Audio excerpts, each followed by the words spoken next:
মামার আশীর্বাদে গিয়ে যে এরকম একটা বিপদে পড়বো জীবনে ভাবতে পারিনি। তো কী বিপদে পড়েছে এটা বুঝতে হলে পুরো ভিডিওটা দেখে যেও, কেউ স্কিপ করো না। তো হ্যালো এভরিওয়ান, তোমরা সবাই কেমন আছো? আমি ত্রিপুরা থেকে রিমি। তো আজকে যাচ্ছি আমার মামাতো ভাই, আমার মামার আশীর্বাদে। তো বিয়ে ঠিক হয়েছে, তো আশীর্বাদে যাচ্ছি। তো আমরা দেখো বিয়ে বাড়িতে পৌঁছে গেছি। তো দিদা দাদু মামা তারা সবাই আগে থেকে এসে পড়েছে। তো আমরা ডাইরেক্ট বিয়ে বাড়িতে এসেছি। আর ওই দিন ছিল খুব বৃষ্টি, তো আসতে একটু অসুবিধা হয়েছে। তো দেখো এই হচ্ছে আমার মামা আর মামি।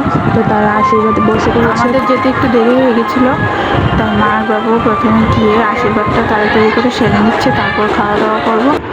তো আমি কী বিপদে পড়েছি জানো? আমি ওই দিন বৃষ্টির কারণে চার্জার নিইনি। আর মা বলছে চার্জার নিয়ে কী করবি, বিকালে তো ফিরেই আসবো, তাই চার্জার নিইনি। আর আমি আমার মোবাইলে 40% চার্জ নিয়ে আশীর্বাদে গিয়েছিলাম, গিয়ে পড়েছি বিপদে। মামা বলছে রাত্রেবেলা মামার বাড়িতে কাটিয়ে পরের দিন আসতে হবে। তো মামার কোথাও ফেলতে পারি না। তো গিয়েছি যে আমি হলে একদম চার্জ শেষ হয়ে গেছে। তো তোমাদের সঙ্গে আমি 2 দিন কোনো ভিডিও শেয়ার করতে পারিনি, তার জন্য আমার মনটা বেশি ভালো ছিল না। তো যাই হোক, আর কী করবো, কষ্ট মষ্ট করে থাকতে হয়েছে। তো দেখো এখানে আমরা বসে পড়েছি খেতে। তো খাওয়া দাওয়া ভালোই হয়েছে, অনেকগুলি আইটেম ছিল।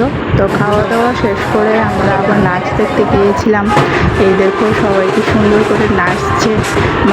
নতুন মামিকে নিয়েও নাচানাচি করেছে। তো সবাই নাচ টাচ দেখছে। তো নাচ টাচ দেখে এবার আমরা চলে যাচ্ছি মামার বাড়িতে। মামার বাড়িতে গিয়ে সবাই সারাদিন আনন্দ করে সবাই টায়ার্ড হয়ে পড়েছে। আমি দেখছি ফ্রিজ করলে কি আছে না আছে খাওয়ার। আর মামি এদিকে একটু রান্না বসিয়ে আমার স্ট্যাটাস দেখছে। তো আজকের মতো এখানে শেষ করছি, টাটা।